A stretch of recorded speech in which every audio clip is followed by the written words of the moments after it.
Welcome back. So, if you're watching this, just immediately after watching part one, thank you so much for giving me the time to talk about music, talk about my vinyl. We're gonna go for a lot more. I got another full crate, and that's not even all of it yet. So I have 3 crates of albums to go through. So I have a lot more. So thank you for tuning into part two. I really appreciate your time. Let's get started because we're going to be here for a while. So we're going to get started with Into It Over It Standards. This is a punk rock, kind of more emo album. I don't know how I found this thing, but I think I found it just like randomly scrolling through iTunes. This album was produced and kind of recorded kind of in a desolate cabin. It does sound like that. It has kind of like this hollow sound to it. But what I love about this album is not to mention the sound of the album, and the album itself is just incredible in general. But these pieces, as you can see, these kind of, if you can't kind of see, they're kind of like quilt woven. They're not, of course, quilt woven. That would have been crazy dedication. But there's like these little pictures in here. Every single song on this album has a lyric sheet to it. So you remember just by looking at the thing that it was like a guy like the Grim Reaper, but now I changed it. This is a different song with different lyrics and all this kind of stuff, and every track has a lyric sheet to it. So what I really think is really cool about that is that you can kind of make the album your own. You can make it your favorite tracks to kind of be kind of the album covers for the album. So really amazing album, actually. It's kind of very low-key. No one really knows about this, but I encourage you to go give it a listen. And the album is a cream white. So it's a nice cream white kind of pressing to it. It sounds very nice on vinyl. I'm gonna have to listen to this after. It's been a very long time since I listened to this very, very good album. So if you're looking for some punk, if you're looking for some emo, Into It Over It with Standards is a good place to start. Now we're gonna get into Feet of Clyde by Earl Sweatshirt. I wanted to get some rap songs, but I saw this and I don't know why I gravitated towards it so much.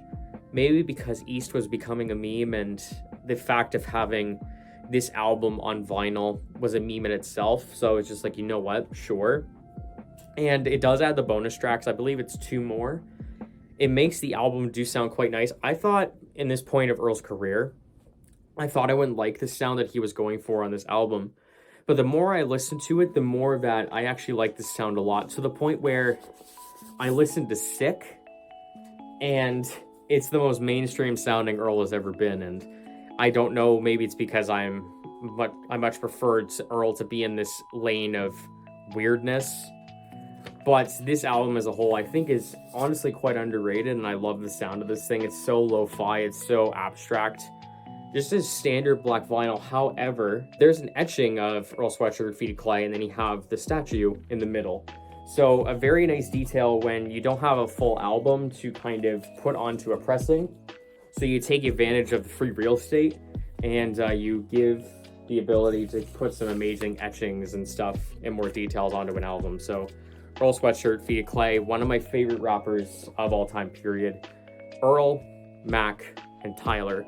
Those are my 3-pack of starters when it comes to rap. So I couldn't be blessed enough to be able to start with that, besides like maybe Eminem or stuff. No diss to Eminem, but I think my taste would be dramatically different if it was listening to Eminem. So next we have Porter Robinson's Worlds. This album is quite revolutionary when it came out, which I believe it was like in 2014. This is like what Travis Scott's Rodeo was to trap. It gives EDM, electronic music, kind of the rave sound that you would anticipate not working across a full album. This makes it album worthy. This makes it cohesive. This makes it sound like a universe. Everything about this is a beautiful album. Natural Light. I believe it's Hear the Bells. Sea of Voices. There's so many incredible tracks on here, and it's not, of course it goes into the typical EDM kind of sound sometimes, but it branches off and makes it into a world and makes it into a universe that you can really get yourself lost into. One of my favorite albums of all time. Now the sleeves are just kind of a typical continues the theme of like this blue, this pink, and this purple, and it's just a black vinyl, but I'm so glad to have this in my collection. Again, one of my favorite albums of all time. I would heavily recommend you give it a listen if you're especially like looking into electronic music. Speaking of electronic music, we have a little bit more, and this is LP1 by FKA Twigs. Of course, we've had Capri songs, and we've had Magdalene, we've had the Melissa EP. I just have this. I really want to get the Melissa EP on vinyl because I actually think Melissa is probably the best work that she's had. But I remember when this album came out, that it was just such a shake-up to people. It's like electronic music, it's experimental, it gets into the R&B sounds. The singing is just so haunting and it's so gorgeous. Everything about this album, including the cover, it's so special. And every time I give this album a listen, it really brings me back to that time when I first listened to it. And it's like, this is a real album, and this is something that is it's like a time capsule of how music like shifted around this thing. This album honestly is quite iconic to me. I think it's revolutionized a lot of things, especially when it comes to R&B and the electronics of R&B and all this kind of stuff. So I heavily recommend this. Any FKA Twigs material is something that you must dive into. So next one we have, you can't really see the front of it. It's kind of etched in there. So this is called That's the Spirit by Bring Me the Horizon. Bring Me the Horizon I've been listening to ever since Sempiternal, which was I believe in 2013. And I never thought I would like metalcore. I wouldn't like heavy kind of music like this. But when this album came out, it was quite a shock because it brought kind of this bluesy kind of feel to it. It brought this hard rock sound. It brought a more accessible sound to what metalcore was. But it brought the abilities of what Bring Me the Horizon does with their music. And if you have heard Bring Me the Horizon, of course there is the typical people that think that Bring Me the Horizon is just very by the numbers metalcore that they used to be. But what I think Bring Me the Horizon does for this sound is that it makes this sound like for stadiums, it makes this sound for arenas. This makes it so grandiose and expansive with electronics, with all these different kinds of sounds. There is still the metalcore sound to it, but I think it expands on it more to the point where everyone can at least dive into a couple of tracks on this thing. And this album is loaded with incredible songs. Like this whole thing, I'll show you a little bit there, like Doomed, Happy Song, Throne, Follow You, What You Need, Blasphemy, Drown. There's every song on here is honestly like a 10 out of 10 song in my opinion. And I may be basic, you may look at me as just like, why do you like Bring Me the Horizon? I just do. This is one of my favorite rock albums ever, to be brutally honest. And if you open it up, I have a t-shirt of this, by the way, that it has these kind of acid wash kind of purples and oranges and yellows and blues. But the cool thing about this is that it's not a lyric sheet, it's actually a lyric book. Every single, I can open up a little bit of a page here. I'll bring it out towards you. So again, there's the front. I love this umbrella icon, by the way. One of my favorite kind of little logos I've seen. So you get every single lyric and every single song onto a different palette of pastels. And pastel is one of my favorite color palettes, period. I love just the look of the warmness and kind of the vibrantness of pastels. So having it in the lyric sheet is really cool. So that's The Spirit by Bring Me the Horizon. Can't recommend that album enough. So I got a little bit of record fillers, kind of like the one I showed you before with the Striper one. We got, I'm holding this upside down. We got Pink Floyd's Dark Side of the Moon. Haven't listened to this yet. I'm still holding it upside down. Dark Side of the Moon, I know it's a classic. I love The Wall. I love all the other stuff that they've put out. I haven't listened to this in a very long time. But I know its album's a classic, and Pink Floyd in general is one of the greatest rock bands ever of the last gen, and their ability to craft these albums and to craft these sounds that were so unique at the time is really interesting and timeless. Because thinking of myself not growing up with all these albums, like going back to them, they still sound like mind-blowing to this day. We got a little bit more. Oh, this is a little break from it. So this is James Blake. This is the James Blake that you were thinking it is, but this is an EP that I never knew existed. So I got this for Christmas. I asked for Assume Form, and once I opened this up, I saw this and I was just like, that's interesting. I never knew this existed. But I did look it up and it is him. But I haven't listened to this yet. I do want to though, because there is a track here with Bon Iver on it. And it's a small little EP. So maybe I'll give this a listen tonight. Who knows? But very interesting thing to add to my collection. I don't think there's anything really... There's no really bells and whistles to it. Yeah, it's just a standard black vinyl. James Blake, I guess, was doing music for a long time.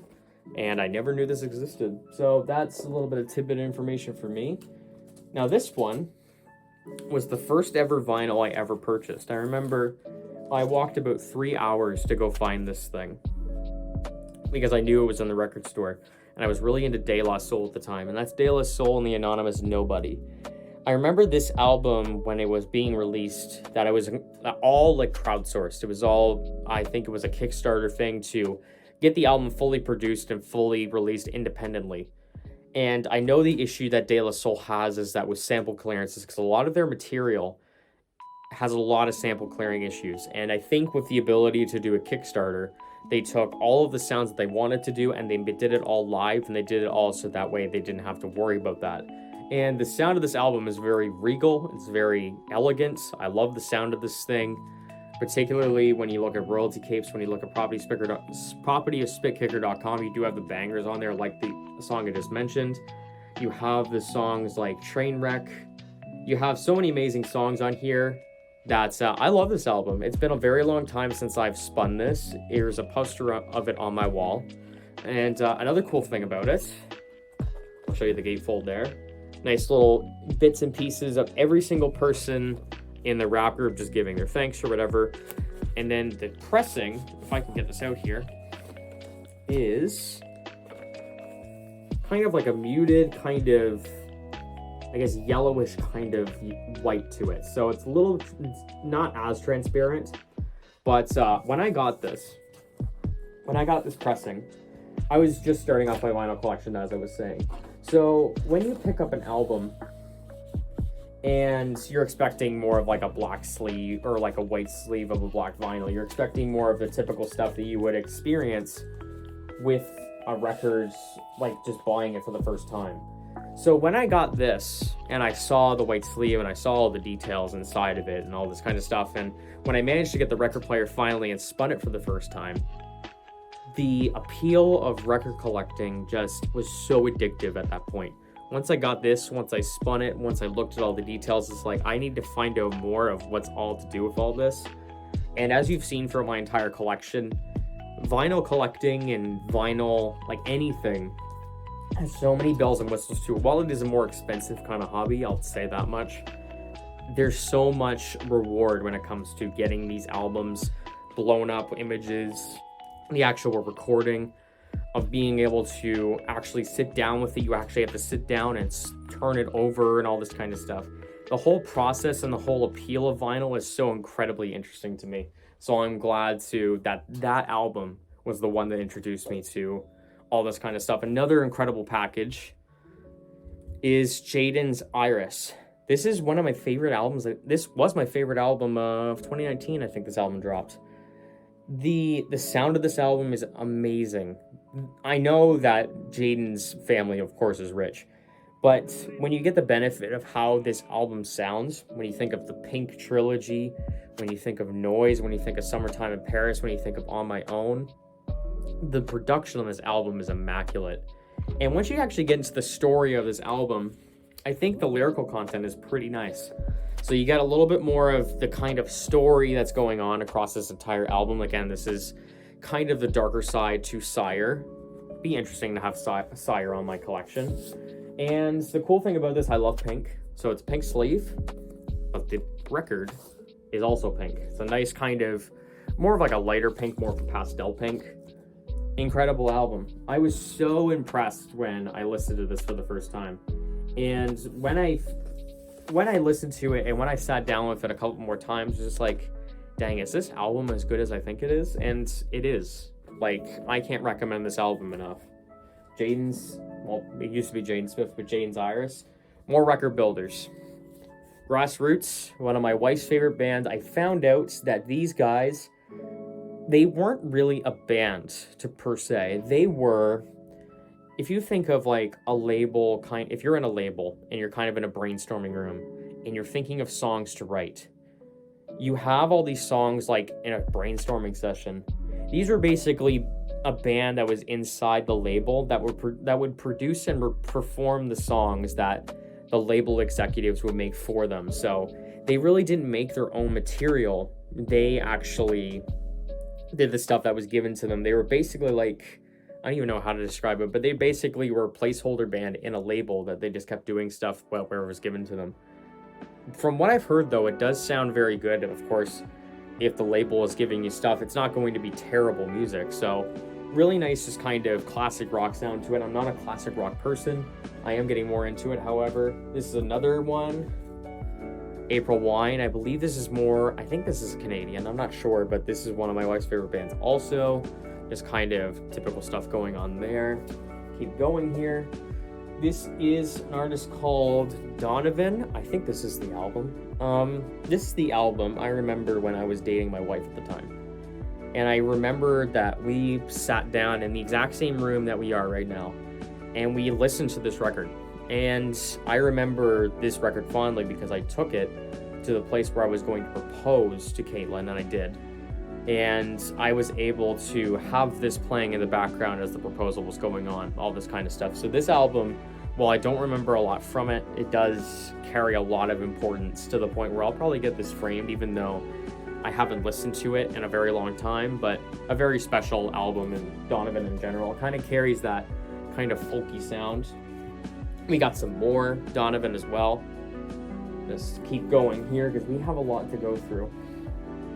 We've got Cat Stevens, a greatest hits. Haven't listened to this honestly, but it's just another kind of record builder. I know Cat Stevens is iconic and I've seen many things about him. George Harrison, another greatest hits. I have listened to this, it's really nice. Got some nice imagery, kind of galactical kind of feel to it. Cool. And we've got, to finish off kind of the record builders, I Have the Tiger by Survivor. I picked this up for obvious reasons. I'm glad that this thing exists. I didn't even realize this. If you look up closely, in the eyes of the tiger, literally, you can see the band inside the eyes of the tiger. I did not notice that until I literally just looked at it right now. That's a W. That's beautiful. Iconic album just for that. Speaking of album covers, one of the best album covers ever created. Wise Blood with Titanic Rising. Sound of this album is very aquatic. It's very kind of watery. It's beautiful. It's such a beautiful sound. I can't describe it. The album cover, just look at all the details. This was all done in a swimming pool, and like the fact you had to come down, you had to get that exact image. All this stuff is placed perfectly. There's the teddy bear on the side there. Everything about this is just beautiful, and the sound of this album. It reminds me a lot of, because my wife listens to a lot of like ABBA and Sabrina Carpenter. It sounds a lot like Sabrina Carpenter's, like the Carpenter sound. So the album cover itself, there's more details of it as she's just rising up to the surface. This is one of my favorite albums ever. It's so beautiful. It's so tranquil. It's so gorgeous. You get some more imagery in the inside of there. You get more of like an 80s kind of look into it on the inside of there. But yeah, I love this record to death. I'm so glad I have this. This is probably one of my most played vinyls, actually. I've played this a lot. And the sound of Titanic Rising just fits so many settings. This one right here is another. It's a back-to-back. Phoebe Bridgers' Punisher. This is, well, I've said every album is like one of my favorites of all time. This is the one. This is, I only discovered this like a year or two ago, but this album, I don't know why, but I don't listen to folk that much. I don't listen to like this folky kind of pop sound that much. But when it does work, you get an album like this. This is my album of all time. I will show this to people. I will show it to my children. This album is so beautiful. The lyrics are both kind of cryptic, but once you actually dive into the lyrics and you understand them, it's so gut-wrenching. It's so dark. there's moments on here that there is points of light, like for example, dang, like Graceland 2, Moon Song, the title track is one of my favorite songs ever, Kyoto, Garden Song, Chinese. There's the whole album. I Know the End is one of the most explosive closers to an album I've ever heard. And every time I listen to this album, I catch new things, and the album means different things. Like, I know, for example, the Punisher track was actually more of an ode to, it was an artist, I can't remember his name, but when I listen to this album, it sounds like a small town. It sounds like a girl in a small town getting lost in it, kind of getting lost in herself. There's a lot of things that you can kind of tie this album to, and the fact that I can take so many different interpretations of songs and how gut-wrenching this album can be and how hauntingly beautiful this album is just a testament to how incredible this album is. I can't wait for the next release that could possibly happen. There's more pictures of like that iconic kind of mountainscape. Another incredible thing about this too, it's a black sleeve black vinyl, which is cool. Adds some more of that nighttime aesthetic, but I need to grab one particular thing. And that's this. So the lyric sheet is like a storybook. So you get the end is here in the back, but every single album, every single thing, like every lyric sheet, has like these pictures that kind of remind you of some kind of like old kind of fairy tale. So I'll keep scrolling through here. Look at all these pictures, and they're all just beautifully drawn. They all like really capture a sound really nicely. So for example, this one is Halloween, and that's perfect. That's like a perfect picture for it. I could show you so many things from this album, and all in all, like, this album is fantastic. One of my favorite albums ever, no question, as I've said. If you haven't listened to this already, I don't know what you're doing. Even if you don't like, even if you're in the sphere of like different genres, this will change a lot of things for you. I think this is an opener to a lot of people, that you can open up a lot of genres from this particular album. Continuing on, we have Schoolboy Q, another Schoolboy Q album, Blank Face LP. One of the most aggressive, gritty albums I have in my collection. Probably top 3 release in TDE in general. I love the sound of this thing. It captures the grittiness of where Schoolboy Q is from. You get a little bit of the pop appeal tracks that were on Oxymoron, but I think they're better executed on this release.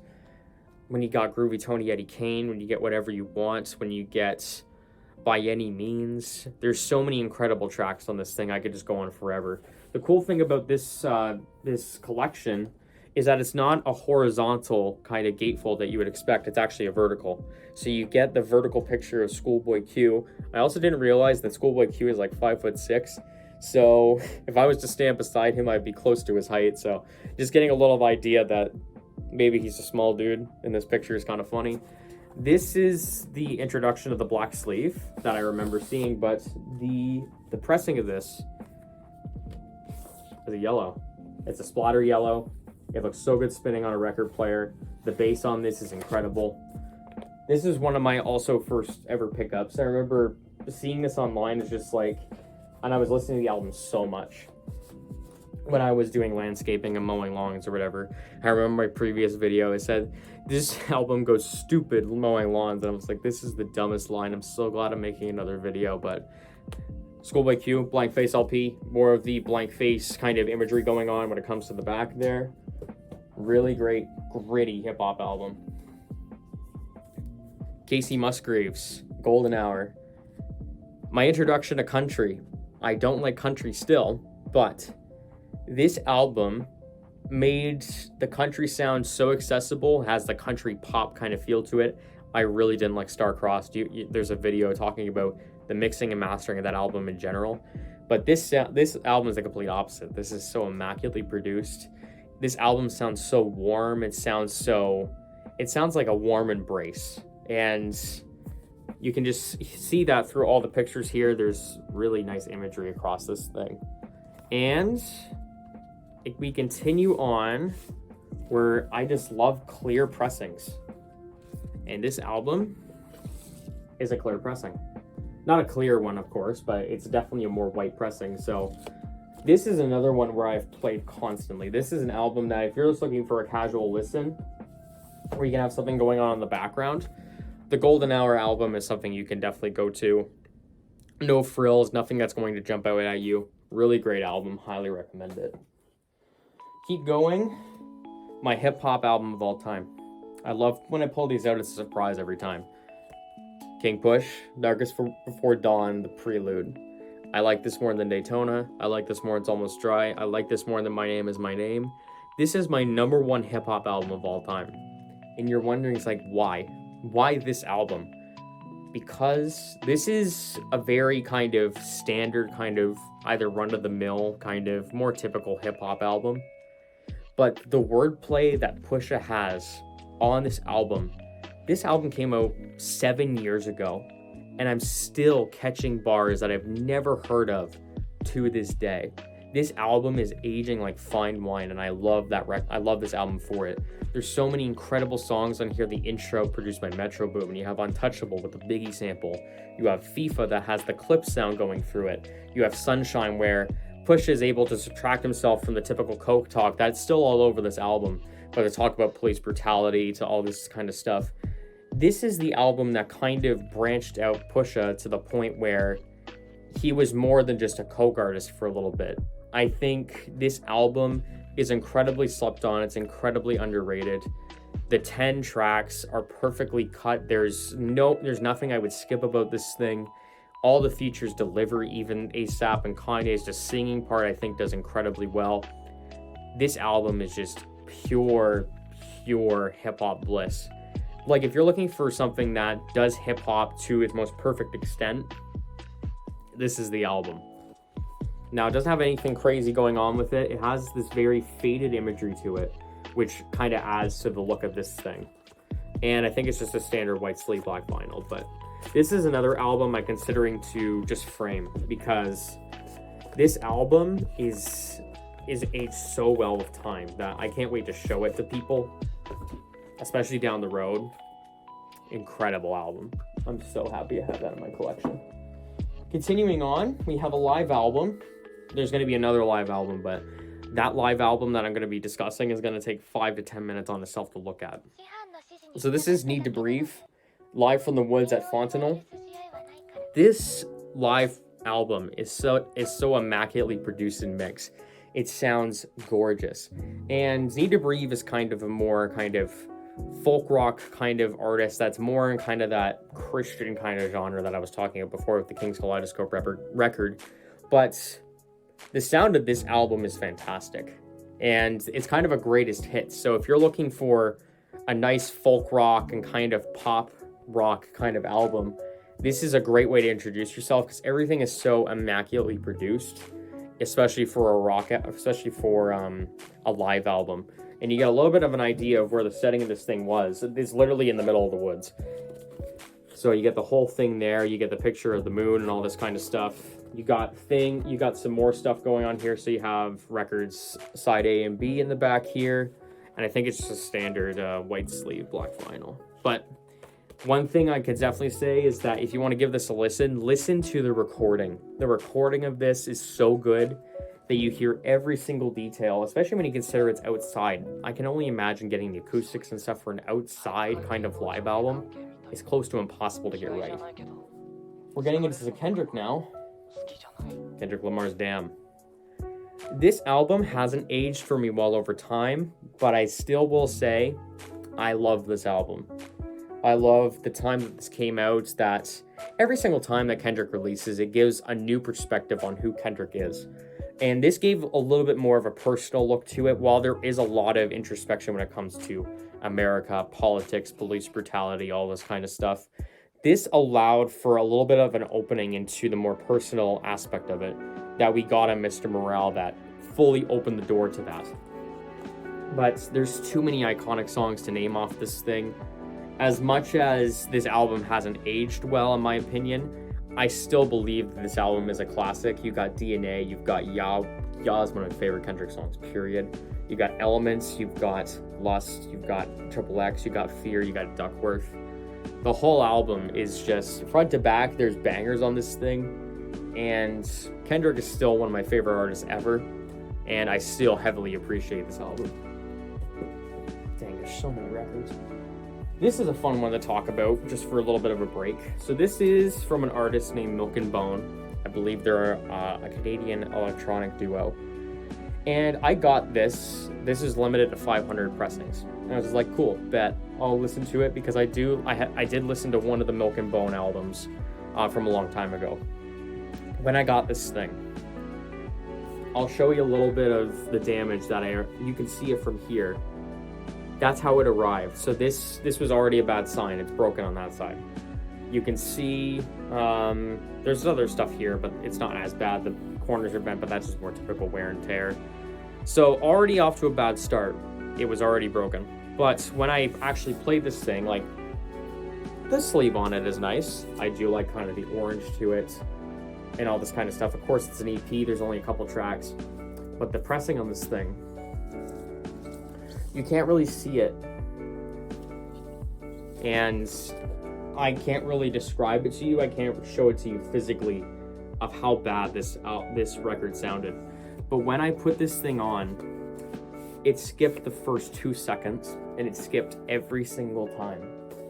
Every single time I would try to play this thing, it would skip. This was the record that totally, this was the most disappointing thing I've ever bought in my entire life. Because I was looking forward to this because it was a rare pressing, and of course at the time I was just starting off. It was just like, it'd be cool to have some rare pressings in my collection. So to get that, I was just like, dang, I'm excited. And the fact that it sounds so bad was such a disappointment. So Milk and Bone, I don't even know what the EP's called, who cares? But on to, of course, To Bib a Butterfly. I didn't recognize when I looked at this album that Kendrick is right dab in the front. I never knew that. I didn't think Kendrick was in this picture, but now with the picture blown up, I can see it. So, of course, it's just a standard white sleeve black vinyl.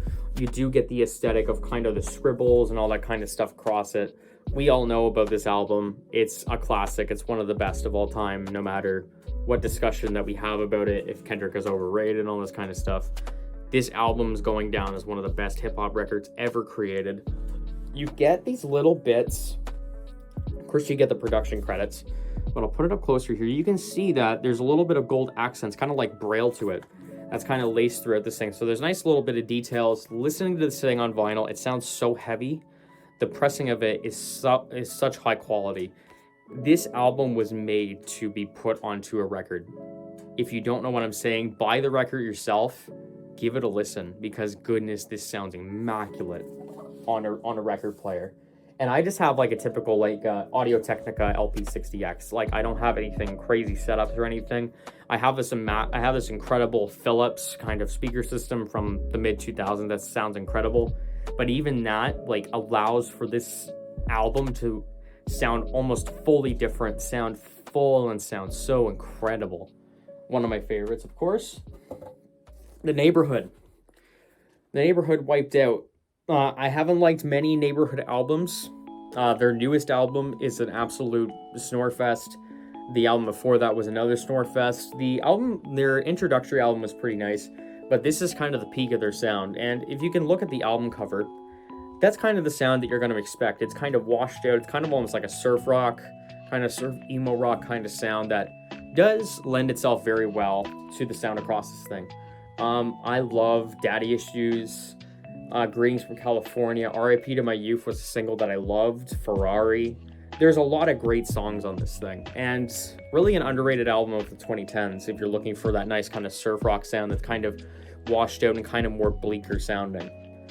So, give it a listen. I haven't listened to this in a very long time, but I remember picking this up. It's just like, dang, this is from like even before college. This is like high school.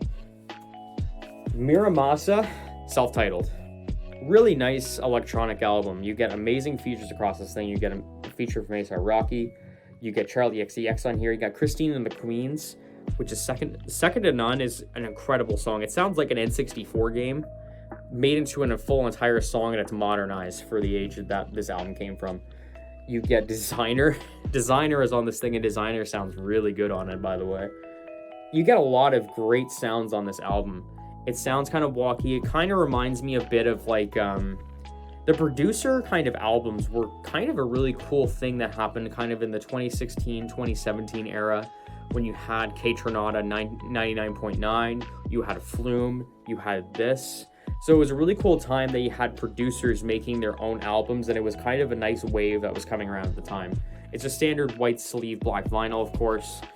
Actually, no. So it's kind of like a newspaper pressing, and it kind of carries that kind of sporadic and all over the place look that this album cover has. But really nice listen if you're looking to get into some electronic music. Very cool stuff, especially Lovesick with A$AP Rocky. The beat drop on that song in particular, chef's kiss. It's so good. A classic, one of my favorite rappers from the old school, and that's Mos Def, Black on Both Sides. Listening to this album, and I'm trying to get into boxing, I can't wait to play this on my record player when I have the boxing gloves on and I'm punching a punching bag, because I feel like this album, and the 90s sound in particular, is perfect for a sound like that. Mathematics on this album is one of my favorite hip-hop songs ever. It's been a little bit since I listened to this thing in its entirety, but I know when I listen to it, this album is fantastic. It's one of the classics of the 1990s. I know it's high up in a lot of people's lists, and it's high up in mine. An incredible album. The production on this from DJ Premier and across the board is really something to behold. And I know it's a kind of a repressing. I think it's from 2005. But it sounds so good. Tyler, the Creator's Igor. Another amazing album from 2019. It's aged so well. The concept and the sound of this, and how Tyler was able to expand his sound to the point where we came from Goblin all the way to we reached this point, is something really to behold. And it's something Kanye-esque that we have able to see such an incredible revolution of an artist. And I can't wait for the rest of this decade where we can experience more of the revolution of Tyler, the Creator. This album as a whole is just absolutely fantastic. You've got the bonus track on here of Boyfriend. You've got New Magic Wand. You've got Are We Still Friends? You've got, of course, Earthquake. And I think there's not much I can say about this that hasn't already been said, but Tyler, the Creator, Igor, incredible album. And we're going to reach the end of technically the second crate, but there is still a lot to go through. That will probably finish up the video. But before I switch over to the last crate, we've got this. This is Beyonce's Homecoming live album that was on Netflix and all this kind of stuff. I remember when I listened to Lemonade for the first time. And when I listened to Lemonade, I immediately became a Beyonce fan. Renaissance, at this point, is one of my favorite albums this year. But you can see that there's a lot to this thing, and there's a reason why I left this last, particularly for this crate. There is so much that I can show you, and I'm going to take my time with this thing, because the amount of effort and the amount of stuff that is in this record is absolutely mesmerizing. So, of course, there's all the costume changes that happened across the set, and you get that represented on each and every pressing. So you get even like the colors. I didn't even notice that. So you get the colors. These are all black vinyls, by the way, but you get each kind of moment of the experience represented on this thing. This thing is 4 records, by the way. I think this is around the beginning of the set. It's been a while since I watched this thing. But every single moment of this event is represented. That's the second one. Here's the third one. Get more of kind of the imagery from the last one, but still, like, incredible images and photos. Get to the last one, and you get more of that, and you get this. And then you get to even more of the part. This is kind of more the last part. The whole thing, every single, it's literally just a picture book. I'm going to flip this through really quick because the pictures and images in this thing are just mesmerizing, and they're so nicely like shot.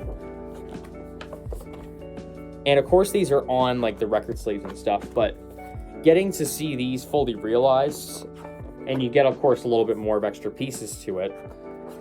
But this records and this kind of package is absolutely incredible. And this only costed me, like, even though like $70 may seem like a lot to people, and there's even more of it. I'm not going to show you more because you could definitely look this up for yourself. But the fact that I only got this for $70, and you have 4 LPs, each side has a particular photo to it, and not to mention that this album sounds amazing, especially for a live record, like I was talking about with the Need to Breathe album. Like, everything about this just sounds absolutely beautiful, and it encapsulates the entire career of Beyonce.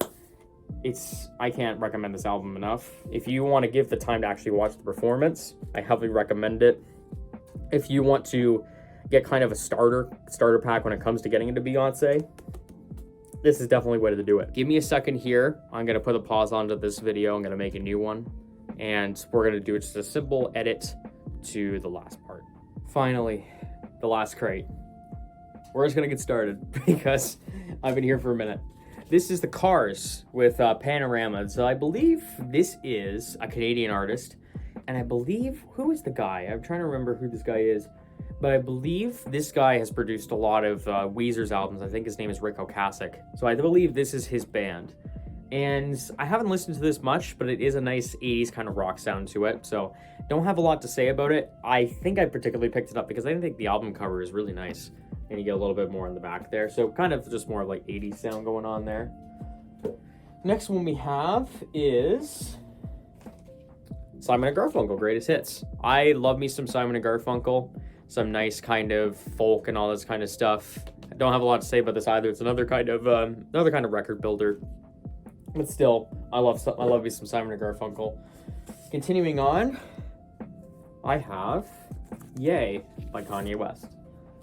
I picked this up for like $20. Apparently, this may be harder to find nowadays. I'm not a big fan of the packaging of this thing. It is so absolutely barren that it's very sad. But you still get the nice image. You get kind of the more continuation on the back. The parental advisory sticker, that's not like actual printed on, that's like a sticker. So that was kind of interesting. And just the simple like black sleeve or white sleeve black vinyl. The record itself does not sound good. That's another thing about it too. Whenever you put this on, I don't know, maybe it was an older record player, but the static on this thing, you can hear it so clearly for the entire way through. It doesn't cause the record to skip, so it is technically kind of listenable, but the static on it is so loud that it's hard to get past. So if you want to pick this up, I would highly recommend like looking up some kind of recommendations, looking up reviews to see what other people are saying, because I may have got a bad record, I may have got a bad pressing, I may have been the only one. Do a little bit of a background research on the pressings and how quality they are, because I know for the particular, like the Playboi Carti self-titled and Solange's When I Get Home, I love those albums, but in particular the pressings, I see a lot of reviews saying that the review, like these pressings are very bad. So do a little bit of research before you purchase records, because you will get sometimes a little bit of oddities and some kind of hiccups. Just a little bit of tidbit there. So this is Alex is on Fire, Old Crows, Young Cardinals. This is the guy, I believe, from City and Color. So he has like this hard rock. I believe they released a record this year, if I'm not mistaken. This is from 2008, 2009. Why I picked up this record is I played NHL 09, and if anyone that has played NHL 09 knows how iconic the soundtrack is. The first song, I think it's Young Cardinals. That song is one of my favorite songs ever, and it brings me so much nostalgia to when I was in middle school or even elementary school at the time. I would play NHL with either my dad or with friends, and whenever Young Cardinals would show up on the soundtrack, I would always sing along to it. It had Avenged Sevenfold on it. It had Bullet for My Valentine on it. This really brings me back to a much simpler time. And while I don't listen to the album in full very often, that one particular track is kind of the reason why I picked this up, because it does hold a special place in my heart. Not to mention, like, the record itself and the look of it is very nice. Like, the picture of it is nice kind of painting. And I think there's actually a crow in the other one. There we go. Yeah. So it's really nice. It's a nice pressing too. Like there's quite a bit of heft to this thing. So yeah, Alex is on fire. Old Crows, Young Cardinals. Next up, we're going to continue keep on going because, man, there's still a decent bit left. Brand New with Science Fiction. Now, Brand New, I believe they stopped being a band about, I think this was 2017, 2018. So this was their ending album. I love the album cover, by the way. And this album, and this band in particular, started a very cult-like emo movement. And I remember Deja Entendu, which was in 2004. That album is a classic in this genre. So if you are looking for a sound, I didn't even mention that to see this too. So if you don't see that, it's SOS 666. So you get an idea of how kind of dour this album is. Like, the picture of it is also unsettling, but it's like dour, it's downtrodden. It's like some very drudgy kind of punk rock and emo rock. One song in particular is 137. It's one of my favorites. It's a song about basically I think it's a father and son that have escaped the apocalypse down in a submarine, and the imagery that it portrays when it flourishes into kind of the guitar solo, it sounds like fighter jets are flying over, dropping atom bombs and all this kind of stuff. This album is fantastic. While the lead singer does have a lot of controversies to it, if you are willing to look past that and look at it as an album as a whole, this album is very, very good. And another cool thing about this, of course, you got the inside of the thing here. This pressing, or the album and like all this kind of stuff, there is a little bit of images there, so you add on a little bit to it more. But this thing is, it's not like the cardboard, or a kind of like more like the, I don't even know how to describe it, but it's like corkboard. So I'll try to get this thing in there, but I'll show you more of the images here. So those are more tour images and all this kind of stuff. But if you look inside of there, it's like a very durable, almost a corkboard kind of look to it. So it's a very durable thing. So if you're leaning this up against something, this can hold a lot of weight. So that's the reason why I like that kind of pressing. It makes it kind of unique. This one is the Arkells with Morning Report. It's been a while since I listened to this, but Arkells are very popular in Canada. They're like a pop rock kind of band. They have been around for a minute. I remember also them being on NHL soundtracks and all this kind of stuff. But this album in general, I actually really enjoy. It has Drake's Dad's Private School. It has Come Back Home, all this kind of stuff. A song for Pete. There is a lot of great songs on here. The imagery itself, like, that's a really cool album cover. And then when you get inside of here, you get more kind of that look to it. Nice kind of imagery there. It's kind of like a newspaper kind of look to it. And it continues on towards the sleeve, which I think also the record is the black vinyl. So Arkell's Morning Report, really nice rock album. Very nice, easy listening too. Like, there's no frills about it. It's a really nice, easy listen. A Christmas gift from a little bit ago. The Charlie Brown Christmas soundtrack with Vince Guaraldi Trio.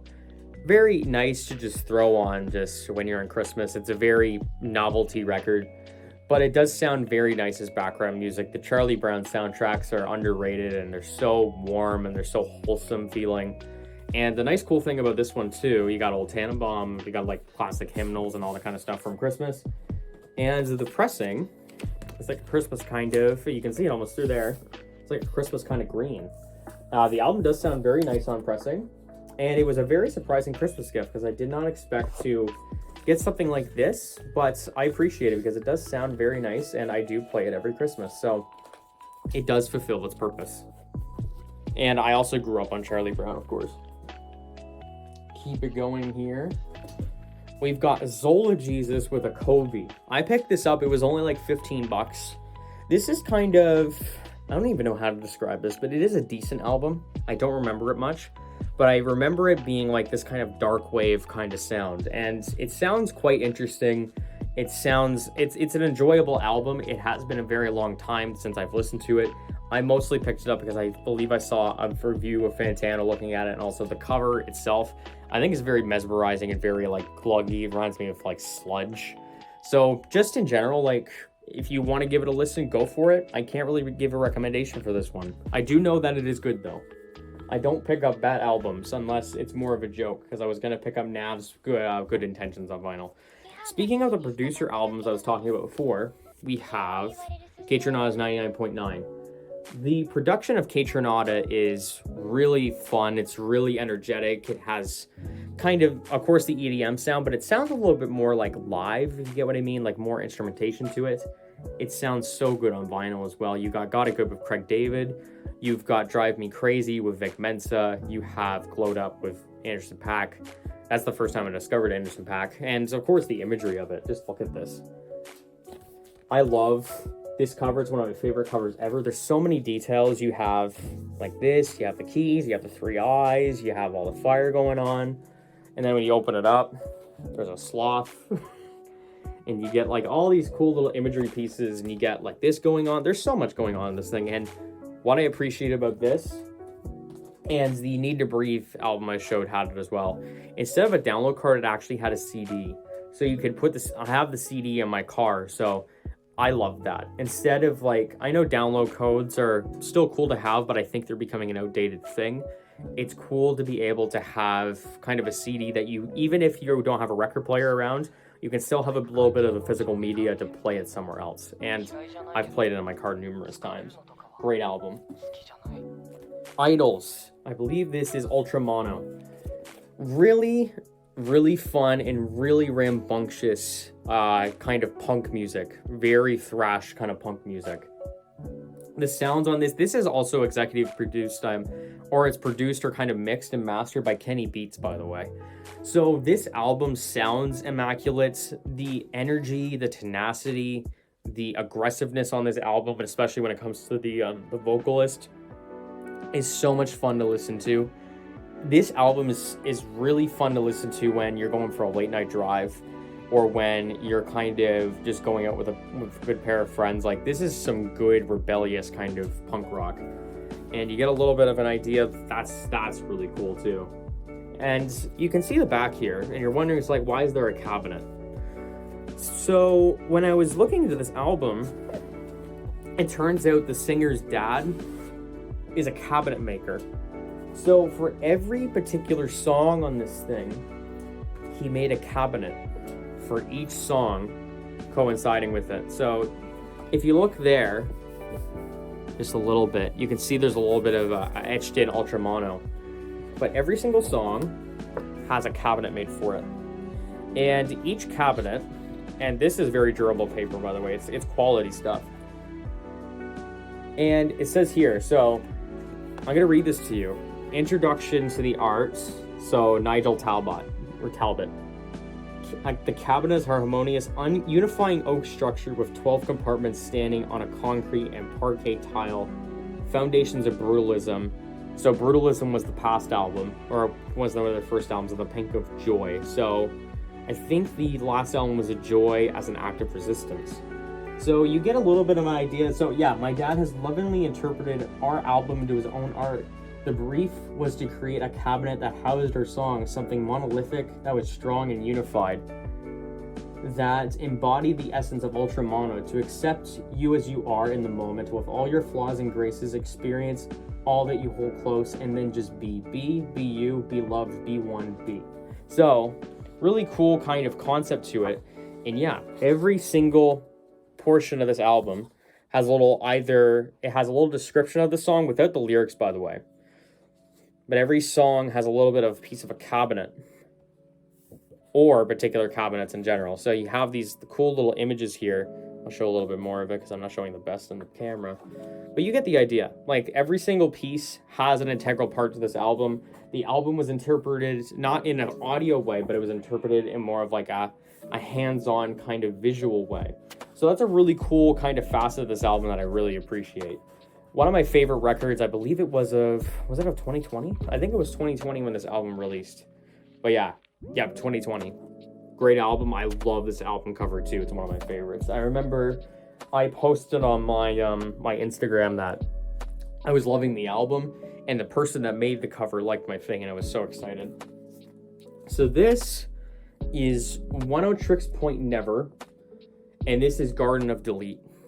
Now, you may recognize the name of Trickspoint Never for The Weeknd, for Uncut Gems, for the A24 kind of sound. And this was one of, it wasn't his first album, but it was one of the albums that intrigued me when I first saw it.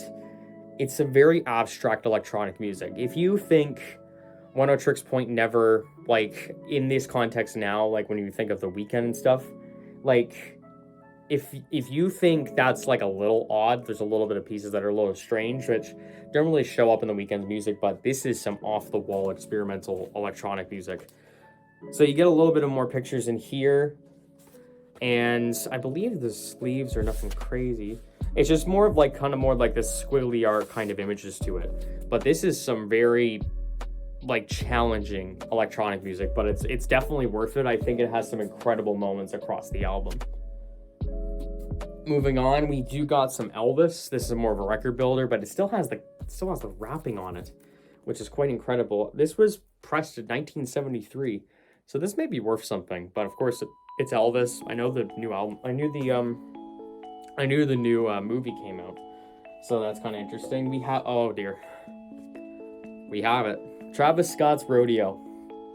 What can I say that that hasn't been said? One of the best trap albums ever created. One of my favorite rap albums in general. I love this thing. Pornography, On My Diss Side, 90210, Nightcrawler, Piss on Your Grave, Antidote. So many incredible moments across this album. You get like the more grittier imagery of kind of like the model. I love this cover much more than the Monster Truck one as well. I do like the Monster Truck one, but I think this encapsulates more of that really dark sounds that when this happened in 2015, when this came out, this cover was so like haunting and so perfect for what the sound was at the time. And this is an all-time classic. I'm so glad to have this on vinyl. One of my favorite pressings in general. This one is now interesting too. Now this is Keaton Henson, and this is called Monument. If you want to look this up on streaming, it has been taken off streaming, and I don't think most of his music's been taken off, but this particular album was taken off of streaming. And I really enjoy this album. It's so home feeling, but it's very depressing. And the artist in particular, Keaton Henson, does not perform live because he has severe anxiety. So he's only performed like maybe once or twice. But this album sounds immaculate. It's very minimalistic. There's not a lot of instruments going on across this album. But you have Ambulance, Self-Importance, Ontario, Prayer. There's all these small little moments, and the lyrics. The lyrics in general are just they're so blunt, and they just hit you like a ton of bricks every time you listen to it. So you get more of imagery. It's kind of like reminiscent of nostalgia. It has a very nostalgic feel to all of the stuff that's going on in this thing. In particular, that's one of my favorite covers too. It's like something you would find at your grandma's house that's been very antiquated. It's been very like beaten up by like the times and kind of dust and all this kind of stuff. And the cool thing also about this pressing, it's a nice pure white, kind of like the Into It Over It Standards album. But this album, I wish it was back on streaming because I really like the sound of it. It's a perfect album if you're just looking to calm down. If you're looking for a form of like escapism and some kind of more of a transcendental, more of a peaceful setting, I think this album is perfect for that. And it's a great way to let off some steam and just kind of collect yourself. It's a very nice self-care kind of album, if you get what I mean. Keep moving on. This is one of my first records as well that I bought. Fleet Fox's self-titled. I wish I had Helpless Blues and all this kind of stuff, but this has some amazing tracks on it. I'm trying to figure out which one it is. The White Winter Hymnal, one of my favorite songs ever, to be honest. It also has the Sunshine EP, which has Mykonos on it. So a really good like introduction, and this was on the Sub Pop Records label, to Fleet Foxes, one of my favorite artists of all time, honestly, because I love the folk sound they go for. It sounds like fall. It sounds like autumn. It has it has the warmth of like an orange and like these kind of dark reds. It has this beautiful sound to it that I absolutely love about this thing. So, Fleet Fox's self-titled album. Moving on, we have Gorillaz Humans. Now, I'll be honest, I don't like this album that much. I think the album is bloated. I think the album's direction is kind of off. But there is tracks on here that are worth getting into. Now, the reason why I got this thing is because there was not a lot of Gorillaz records at the time. Of course, Plastic Beach is around. I know Demon Days is a thing. And there's the new Song Machine, kind of stuff like that. But I saw this and I was just like, you know what, I'll give it a shot. And there's still quality moments across this thing. I do like the kind of more humanoid pictures of 2D Noodle, Murdoch, and I forget the other one. Anyways, so I like the more humanoid pictures of the band itself. I do love Ascension. I do love, what is it? Let Me Out. The song with Pop Can, all this kind of stuff. There is some very great moments on this album, but I think the album as a whole is kind of dragged down and is also a very bloated release. So, and there's not a lot of Gorillaz on this thing, which the Now kind of recovered that because it allowed Damon Albarn or 2D. That was kind of more 2D's album. So it allowed the opportunity for him to kind of have more of the album experience that we kind of expected from the Gorillaz at the time. Oh, we got another record filler, although Earth, Wind, and Fire is always fire. Of course, September is on this thing. I remember picking this up just as a random purchase. Really nice album. Has, of course, all the amazing pictures. This is really fun to listen to. It's really good just to throw on in the background if you are looking to just have a good time, nothing crazy going on. I did show this one on my last video, and this is Billie Eilish's When We All Fall Asleep, Where We Go. A great pop album. I love the touches that you can kind of hear the Yeezus influence into it. I like the kind of nocturnal sound this thing has. Billie Eilish really created an incredible sound on this thing, and it's something that is quite timeless and it's very revolutionary. I can hear so many artists now that are trying to capture this sound in particular, but they don't do it as good as this album. This album is honestly quite a classic. So there's not a lot of going on kind of in the art and all that kind of stuff to it. What I do like about this thing though, it's a kind of a black sleeve, of course, but this is like a pale kind of orange. Now I thought that this would be the glow-in-the-dark pressing, but I found out that the glow-in-the-dark pressing is actually really hard to find.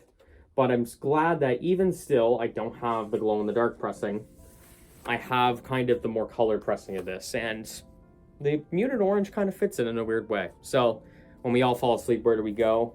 I'm excited for her next album when it comes. I wasn't the biggest fan of Happier Than Ever, if I'm going to be brutally honest. So this is Tallest Man on Earth, Dark Bird Is Home.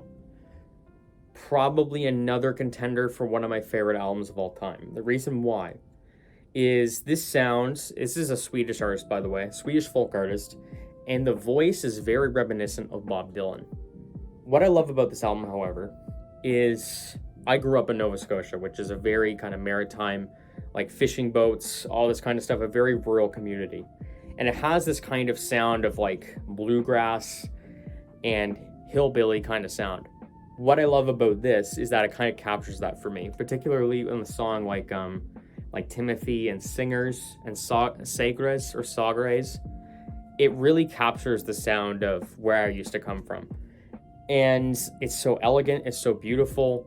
The vocals are so interesting to listen to, and it has this heart-wrenching feel to it. All in general, this album is fantastic. The imagery of it is quite muted, like the sound of it, honestly, but I love it for that. A really memorable album for me. One of my favorites, no question about it, and I'm so glad I have it in my collection.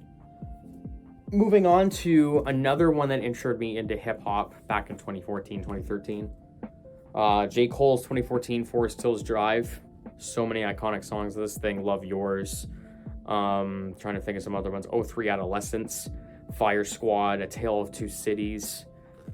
Apparently, there's so many great songs on this thing.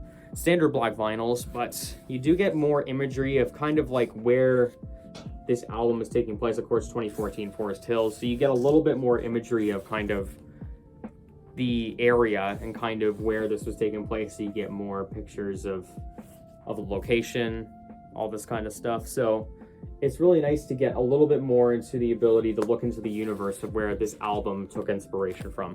2014 Forest Hills Drive, incredible album. I'm so glad that that's in my collection because that's another one of my iconic favorites. Of course, we got ABBA, the singles. As I said before, my wife absolutely loves ABBA. My parents absolutely love ABBA also. So there's some ABBA vinyl. Keep going a little bit more. Roddy Ricch, Please Excuse Me for Being Antisocial.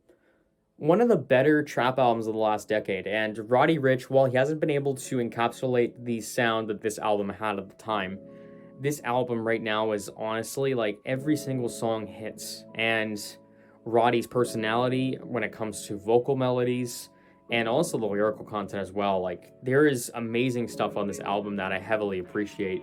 When you look at the songs like The Box, Start With Me, Pt.2 is a banger, Boom Boom Boom is a banger, you got Tiptoe, you got War Baby, you got High Fashion. There's hit after hit after hit on this album. This is such an amazing album, and not to mention, it sounds really good on vinyl. So this was a surprise because I gave my my wife a list of albums at Christmas time. It's just like, just pick an album. And she picked up this, and when I got it, it's just like, I didn't expect to have this on vinyl. I didn't expect to even think of having Roddy Ricch on vinyl. But it's good. It sounds really good on vinyl, I must say. Continuing on, getting more of the record builders going on. So Neil Diamond, it even has the old wrapping around it. I have not listened to this. I know Neil Diamond is quite popular. I'll say that's all I'll say about that. We got even more Neil Diamond. More of like a painted picture of this one. Nothing crazy going on. It's just more of like a greatest hits collection. Here. So A$AP Rocky, At Long Last A$AP. So 2015 when this album dropped, this was so different at the time. It was so woozy. It's so not experimental, but it feels like very cloud trap influenced. I love the sound this album has across the entire thing. Holy Ghost, Canal Street's one of my favorite rap songs, period. LSD in particular, Lord Pretty Flocko Jody. Like, there's so many incredible songs on this thing. It is a little beaten up, but this record is actually getting harder to find with time. So you got the picture of A$AP Yams in the back. You get some more images across this thing, kind of more Polaroid kind of sounds to it. Is that Frank? That is Frank Ocean. I didn't even notice that. But the pressing on this too is so heavy. The bass on it. I remember when I played it on my record player and I put the thing too loud, the bass on this pressing is so violent that it started to shake my table. So that just gives you an idea of how incredibly nice this pressing is, that it has so much bass to it. This next one, Father John Misty, I Love You Honey Bear. More of kind of like that folk sound. It's kind of more of like dream folk. There's more like instrumentation to it. Father John Misty as a character is very witty. And it's a lot more of like when it comes to, when you think of satire and you think of political commentary, you got stuff like Born in the USA here. You had Pure Comedy as the last album. This album, like, it has that kind of sound to it that I was leading up to Pure Comedy. But this has more of an actual comedic feel to it. But my favorite thing about it is just the art on this thing. So I'll get you a little bit more of a closer look. Like, everything on here is just immaculately drawn and painted. And then you get more into here. All this stuff is, there's so much going on here. And I appreciate all the detail in this. So there was a poster of this thing. And I also have the download codes. I managed to find the things. I didn't know where they were. But if you're looking for some kind of dreamier kind of folk music, I Love You Honey Bear by Father John Misty is a great place to start. We're almost there. My goodness, it's been a journey. We have got Vampire Weekend with Contra. Vampire Weekend is one of my favorite artists, period. Every single album they have dropped, I have enjoyed heavily. I wish I had Modern Vampires of the City, and I do have Father of the Bride on CD in my car. I remember listening to this when I was going for a drive back and forth to college, and when I first listened to it, I thought I wasn't going to experience much because I've seen this record a lot. I've seen this image in particular a lot when I was growing up, and I would always see it and think it's just like, what is this record? What is this album in particular? And it took me so long to listen to it. When I did, it's one of my favorite albums. The instrumentation, the lyrics, and kind of the vocal deliveries and stuff, it's so catchy. It's so warm. It's so kind of sporadic feeling. It's very unique to Vampire Weekend, and I really appreciate that. So, got all the tracks on this side here. The kind of the material of this is more of like kind of more of a durable cardboard as well, so that's cool. So Vampire Weekend Contra, I'm kind of going through these quicker because there's so much. This is Bad Bag Not Good, number 3. Now this is a jazz hop and kind of a jazz group from Montreal, I believe. This is number 3. I used this album a lot when it came to in college and doing homework. This album, it doesn't have any lyrics, so with a lot of it's just jazz instrumentation with a little bit of hip-hop kind of laced into it. It's really good to focus in with. It's really good to just get down and just start working. It's perfect for that, and it makes sense because there's boxing on the front here, so focus is a great thing that I can describe with this album. It's a nice compact listen. I really appreciate it, and yeah, overall, Bad Bad Not Good, number 3. I know they're coming to Ottawa on September 4th, and I wish I had tickets, but they sold out. Now we're getting into here. So this is, I'm gonna try to pronounce this, Cœur de Pirate, which I believe it's called Pirate's Hearts is in English. This is called Roses. Now this is an album, this artist is from Montreal again, and this is a mix of French and English music. This is more of like, kind of like that kind of dreamy pop sound that you would get from the 2010s, the mid-2010s, that you started to hear creep up a little bit. So if you want a little bit of taste of some nice kind of sweet pop that has a little bit of a language barrier thing, but you can get past it. The French stuff is beautiful on this thing. And I really recommend this album as a whole. It carries that muted kind of floral kind of look the cover has at the front, which the cover is absolutely gorgeous. Another clear pressing. I keep getting clear pressing, so I have a lot of these. I was very happy when I opened the record. It's just like, dang, I have another clear pressing. I think that's maybe 4, maybe number 5 of my clear pressings. So we're reaching close to the end. This is Kanye West Late Registration, of course. This album, from contrast of Kanye's Yay, this sounds immaculate. This sounds amazing because it is an older record. I think this actually was pressed in like 2005. And you can hear it because it sounds amazing. And where do I start? Heard Him Say is one of my favorites. Hey Mama, Diamonds for Sierra Leone, all this kind of amazing tracks on here. I love this album, of course. It's probably top 3, top 4 in Kanye's discography for me. I love being able to have such a classic album. Just the standard white sleeve, black vinyl. I need to get more Kanye. I need the College Dropout. Because the College Dropout means a lot to me too. Amorosa 131. So this is a Hopeless Records pressing. So Hopeless Records is kind of more of a pop punk kind of collective. And Amorosa, I think I just randomly discovered it just from the album cover and just looking at the album cover. Like, it looks fantastic. It's kind of like a model of a fox. But if I'm not mistaken, I believe this album was created because the lead singer's wife unfortunately had a miscarriage. So the album tackles that head on throughout this and most half of this thing. And sometimes, I can't front, it is very hard to get through because the lyrics are very personal and up front in your face. But once you do get past that, this is some really quality pop punk. I know that pop punk does have the connotation of being very by the numbers and being very just kind of boring, nothing special. But this album kind of makes it like very important. It's making it sound like very grand, not grand, I guess, but it's making it sound more personal. And I know like pop punk has the thing of like depression and like the typical stuff of heartbreak and stuff, but this takes it to another level where the content itself takes it to this step of like, okay, like we're talking about serious stuff now. Like, this is not just your standard pop punk. This is something that's a very serious topic. And I appreciate this for that. It's one of my favorite records. And since it's a Hopeless Records release, Hopeless Records likes to put out these really nice and unique pressings. And this one is like a splatter. It's like an Arctic splatter that you saw on the King's Kaleidoscope album, and it looks so good. But yeah, another incredible album. If you can get past the thing where it is a very personal album and it's a very hard album to get through, it is rewarding. I'll say that much.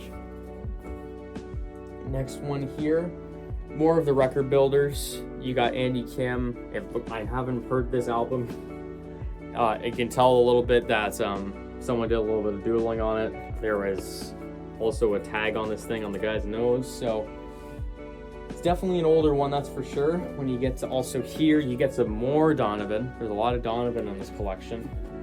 You get to Bruce Springsteen, Born in the USA. Of course, Born in the USA is an iconic song by itself. And this is weird that we're gonna end off with these last two records because they are so out of the blue. This is 1,000 Gex, or 100 Gex, 1,000 Gex in the Tree of Blues. I expected that I was going to get the base model of the album, or the original version of the album on this thing, but it's all the remixes. But the remixes of this album are very, if you thought the 100 Gex like regular album was weird, you have to listen to this thing, because Injured Reserve is on this thing. Rest in peace, Grogs, by the way. You have Girlfriend of the Year, you have Charlie XCX, you have Fall Out Boy on this thing. There is so many odd kind of things going on in this album, but it all comes together. It's a really good remix album. It kind of reminds me of that Lady Gaga remix album that just came out a little bit ago. So, just a standard white sleeve black vinyl, by the way. You get a little bit, I'll just bring it a little bit closer there. You get a little bit of the mythos of all the characters that are being portrayed on this cover here. Every single character has a little bit of a backstory to it. All of it has a particular purpose. So I do appreciate the lore and the mythos of 100 Gex and being able to expand upon it, even just on a simple album cover. And I'll get you to the back of it there. Actually, in the camera, that looks terrifying. So yeah, 100 Gex. And my final record, we did it. We made it. Sufjan Stevens, Illinois. I haven't listened to this album in a very long time, but I've gotten into so much to Carrie and Lowell that I'm gonna have to go back to this. This sound is like some really like downtrodden and emo folk, but it has a little bit of a marching band aesthetic too as well. I love Sufjan Stevens' sound, and I love this album in general. It's been a while again since I've listened to it, but I remember hearing this album a lot when I was a lot younger, because I think this album's like 2005. But the cool thing about this, of course, you have a little bit of the imagery of it, which is very nice. Like, look at this. Like, I love the details of this, but it's not just a gatefold. It's a trifold. So you get every little bit and piece. It's kind of cool just like waving it around like this. You get all these amazing images across the album. And to experience like the opening of this when I got it for the first time, I think I got this when I was just in Sunday service, and I just randomly showed up and was like, I'm just gonna look at it, and it was beautiful. So, Sufjan Stevens, Illinois. And with that, that is the end of my vinyl collection. Every single vinyl that I have at this point is now been covered. So I really hope you enjoyed me going through all this. This must have been like 90 records, but I really appreciate any of you who have given the time to watch me talk about this, go through all the records. If any of you have intrigued you, please give comments and I can try to give you some links to try to listen to these things. And I thank you so much for watching. It's been a very long video. I've been recording this, I believe, for 2 hours at this point. It's been a very long time, but I appreciate you guys giving the time to give it a watch. So, this is Snowchild. I'm going to get more content out, but peace out. Thank you so much for watching once again.